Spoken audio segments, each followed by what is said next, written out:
Good morning all of you. तो आज के सेशन में हम अपना सेकेंड चैप्टर चालू करेंगे, representation of power system. Representation of power system में सबसे पहले हम ये देखेंगे कि हम अपने पावर सिस्टम को किस प्रकार से रिप्रेजेंट करते हैं। तो पावर सिस्टम को हम जनरली सिंगल लाइन डायग्राम के द्वारा रिप्रेजेंट करते हैं। तो सिंगल लाइन डायग्राम में आपने पिछली क्लास में देखा था सिंगल लाइन डायग्राम को। इस क्लास में हम फिर से बनाकर इसे देखते हैं।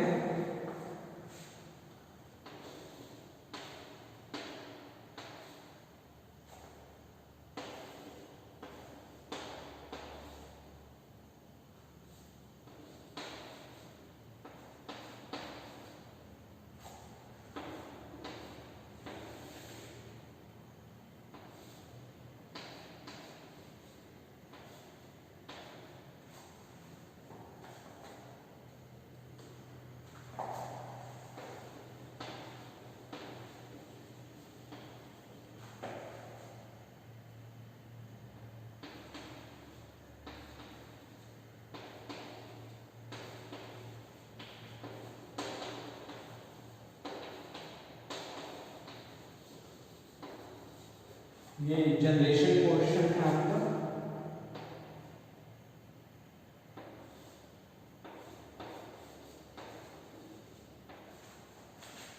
ये transmission portion, transformer, step up transformer,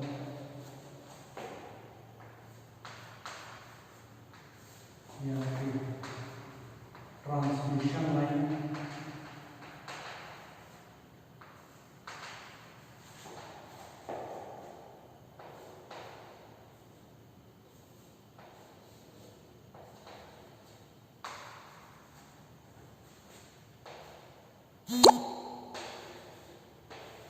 ये second transformer, step down,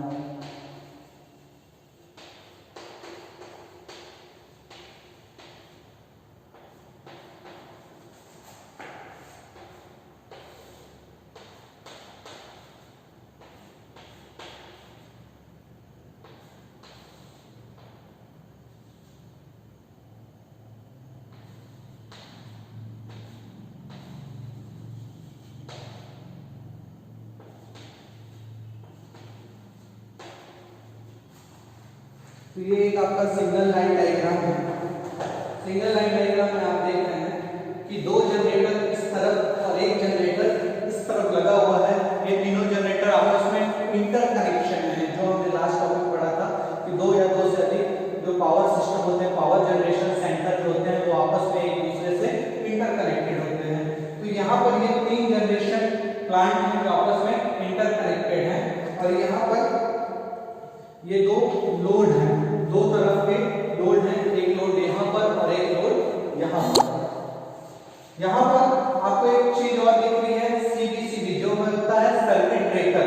circuit breaker जो होता है वो आपके पूरे सिस्टम के प्रोटेक्शन का काम करता है। ये रिले के साथ जुड़ा होता है। रिले जो होता है वो एबनॉर्मल कंडीशन को सेंस करके सर्किट के पास सिग्नल भेजता है और सर्किट पूरे सिस्टम को ओपन करते जाता है। तो ये बहुत ही अच्छा प्रोटेक्शन में आता है। यहाँ जनरेशन के बाद हम स्टेप अप ट्रांसफार्मर में गए, जो आपके जनरेशन वैल्यू को हाई लेवल पे ले जाके उसको ट्रांसमिशन लाइन पर भेजता है। ट्रांसमिशन लाइन को सर्किट ब्रेकर से जुड़ा है।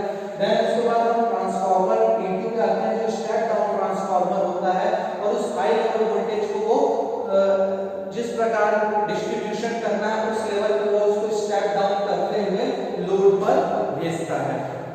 तो यहाँ पर जो रिप्रेजेंटेशन ऑफ पावर सिस्टम है उसमें पावर सिस्टम के प्रदर्शन में मुख्यतः सिंगल लाइन डायग्राम तथा इससे संबंधित डायग्राम का रिप्रेजेंटेशन किया जाता है। सिंगल लाइन डायग्राम के माध्यम से पावर सिस्टम की महत्वपूर्ण सूचनाएं संक्षिप्त रूप में प्राप्त की जाती हैं। सिंगल लाइन डायग्राम के द्वारा नेटवर्क कनेक्टर तथा कंट्रोल डिवाइसेस को प्रदर्शित किया जाता है।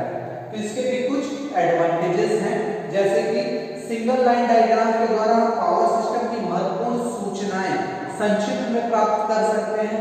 सिंगल लाइन डायग्राम के द्वारा हमें ये पता है कि कहां-कहां जनरेशन है, कहां-कहां सर्किट ब्रेकर है, कहां पे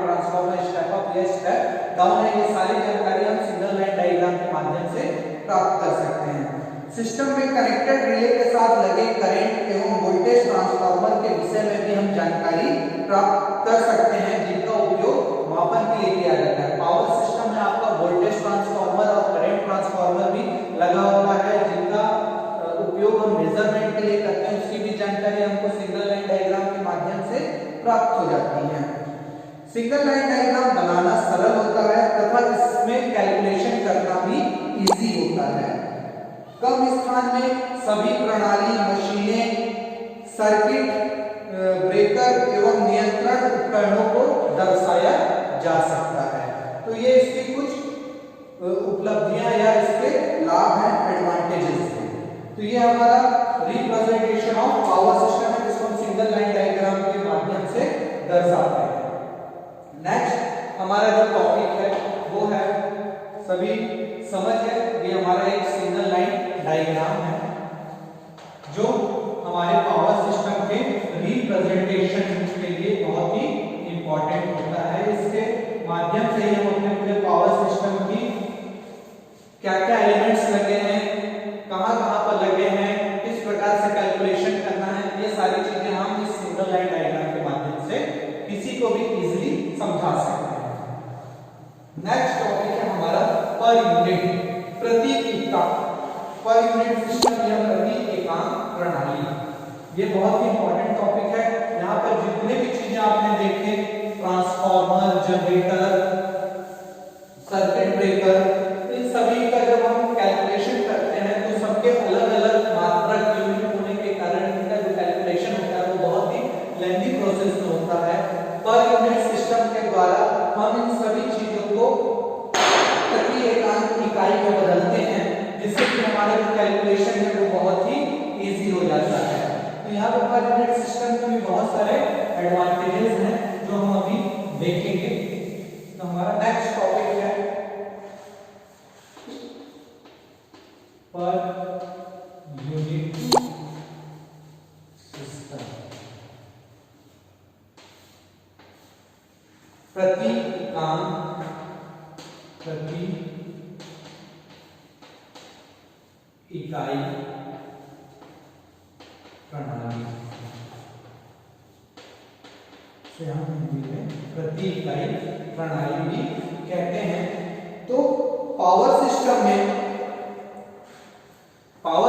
आपके कई प्रकार के generator, transformer, circuit breaker etcetera connect किए जाते हैं। इसे प्लांट की जो रेटेड मेगावोल्ट एम्पियर कैपेसिटी एवं जो वोल्टेज वैल्यू होती है वो अलग अलग होती है। अतः सिस्टम में जब भी हम विश्लेषण प्रक्रिया करते हैं, कंप्यूटेशन प्रोसेस करते हैं, तो ये भिन्न भिन्न मान के कारण इनका जो कैलकुलेशन है वो बहुत ही लेंथी हो जाता है, कठिन हो जाता है।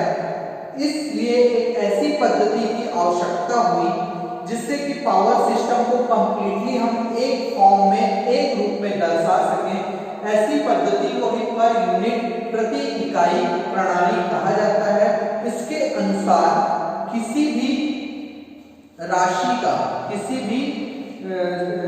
का आंकिक पर यूनिट मान को वास्तविक मान तथा आधार मान के अनुपात में परिभाषित किया जा सकता है।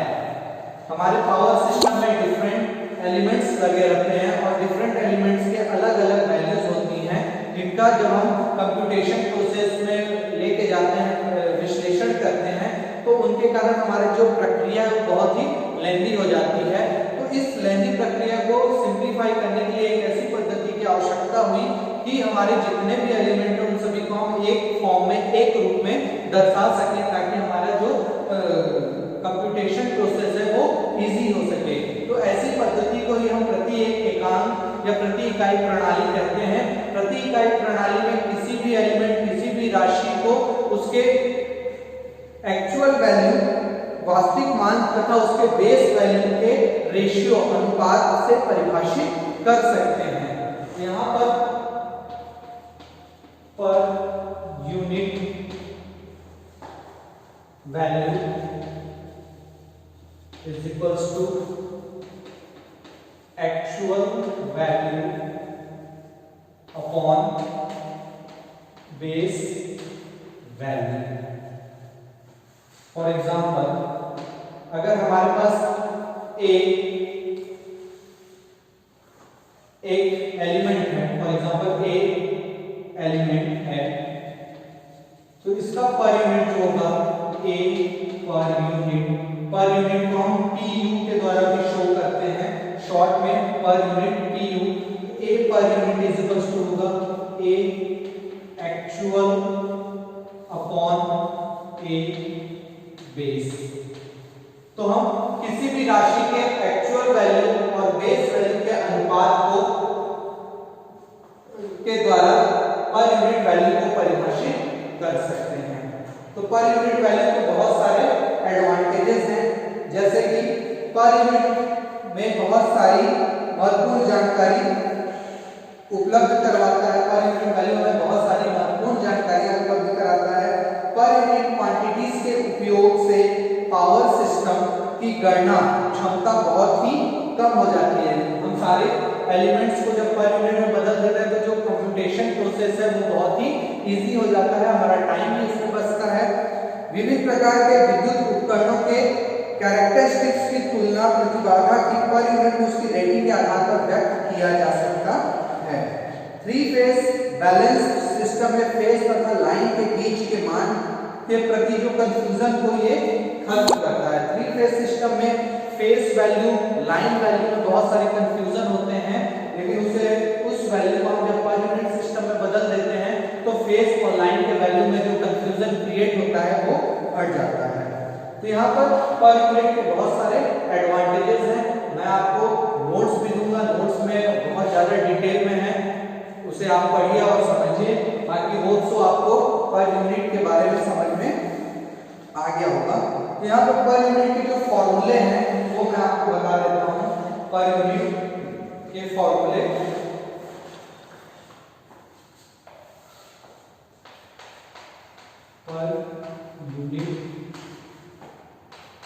फॉर्मूला, ये सारी चीजें मैं आपको नोट्स के माध्यम से भी प्रोवाइड कर सकता हूँ, पर यहाँ बताना भी जरूरी है।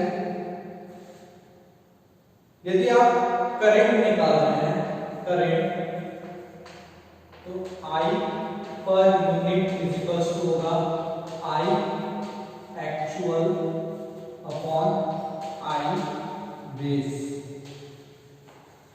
वोल्टेज निकालते हैं यदि आप वोल्टेज, तो V पर unit is equals to V actual upon V base. Impedance यदि हम निकाल रहे हैं, इम्पीडेंस जिसको हिंदी में हम प्रतिबाधा कहते हैं, इसको Z से शो करते हैं। आपको पता होगा Z पर यूनिट इज इक्वल्स टू होगा Z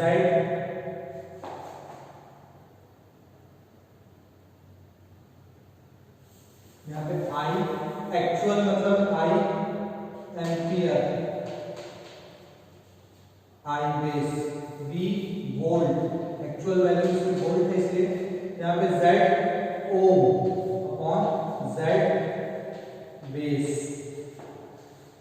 इस प्रकार से हम बताते हैं, लेकिन हमें पता है कि जो इम्पीडेंस होता है Z इक्वल्स टू होता है R प्लस JX। यहाँ पे R क्या है, रेजिस्टेंस को बताता है, X किसको बताता है, रिएक्टेंस को, प्रतिघात को। तो प्रतिबाधा इज इक्वल्स टू होता है प्रतिरोध प्लस प्रतिघात। तो यहाँ पे जब आप J ओम लिख रहे हैं तो J ohm is equals to हो जाएगा R प्लस JX। यहाँ पे Z पर यूनिट जो होगा, Z पर यूनिट इज इक्वल्स टू हो जाएगा R ohm upon Z base plus JX ohm upon Z base. तो यहाँ पे जो होगा Z पर यूनिट इज इक्वल्स टू हो जाएगा R पर unit plus JX per unit. Impedance के फॉर्म में इस प्रकार से होगा, क्योंकि इम्पीडेंस इज इक्वल्स टू होता है R प्लस JX। को इस R को भी हमको पर यूनिट में बदलना पड़ेगा, इस रिएक्टेंस को भी हमको पर यूनिट में बदलना पड़ेगा, क्योंकि R पर यूनिट इज इक्वल्स टू क्या होगा, R ohm divided by Z base, और X पर यूनिट क्या होगा, X ओम डिवाइडेड बेस। उसी प्रकार से जब हम volt ampere per unit volt ampere की बात करते हैं, पर यूनिट वोल्ट एम्पियर की बात करते हैं, तो यहां पर S पर यूनिट इज इक्वल टू हो जाएगा S volt ampere upon S base.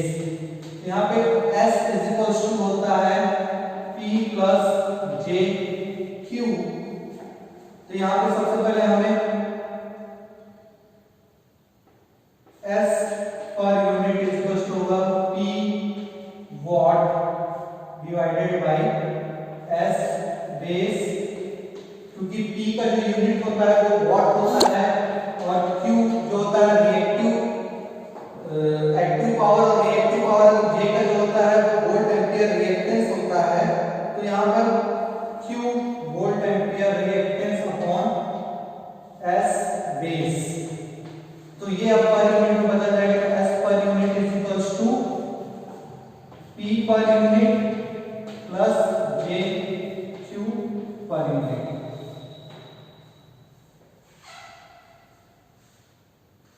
तो यहां तक आपको समझ में आया होगा कि करंट का पर यूनिट हमें I ampere upon I base, voltage का per unit V volt upon V base, impedance का per unit Z upon Z base. पर Z जो इम्पीडेंस होता है वो रेजिस्टेंस और रिएक्टेंस का कॉम्बिनेशन होता है, तो हमें रेजिस्टेंस और रिएक्टेंस दोनों को पर यूनिट में बदलना पड़ेगा। उसी प्रकार जो वोल्ट एम्पियर होता है वो एक्टिव पावर और रिएक्टिव पावर का कॉम्बिनेशन होता है, तो हमें एक्टिव पावर और रिएक्टिव पावर को भी पर यूनिट में बदलना पड़ेगा। तो किसी भी सिंगल फेज सर्किट के लिए, सिंगल फेज सर्किट के लिए Z बेस जो होता है वो वोल्टेज बेस और करंट बेस, और जो वोल्ट एम्पियर बेस होता है वो voltage base into current base होता है। ये एक इंपॉर्टेंट फैक्टर है।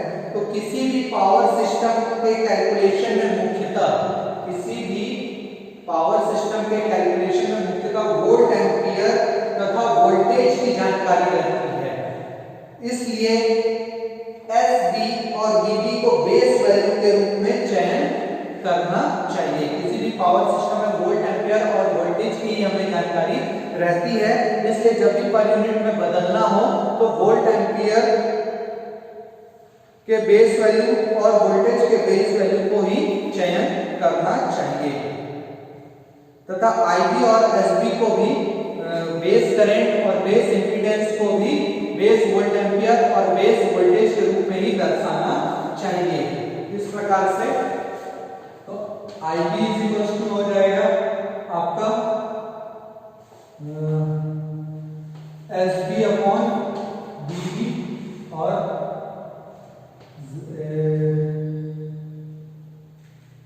ZB इज इक्वल टू हो जाएगा VB स्क्वायर अपॉन SB। तो हमें वोल्ट एम्पियर का बेस और वोल्टेज के बेस को ही लेकर चलना चाहिए और करंट के बेस और इम्पीडेंस के बेस को भी उसी प्रकार दर्शाना चाहिए। तो आज के क्लास में हमने जो देखा कि representation of power system single line diagram के माध्यम से कैसा होता है, पर यूनिट वैल्यू क्या होता है, उसके एडवांटेजेस क्या है और कुछ पर यूनिट वैल्यूज के फॉर्मूले। अगली क्लास में हम पर यूनिट के बेस कन्वर्जन के बारे में देखेंगे, समझेंगे। होप सो आज की क्लास में आपको पर यूनिट के बारे में समझ में आया होगा। इसके नोट्स में आपको प्रोवाइड करूंगा।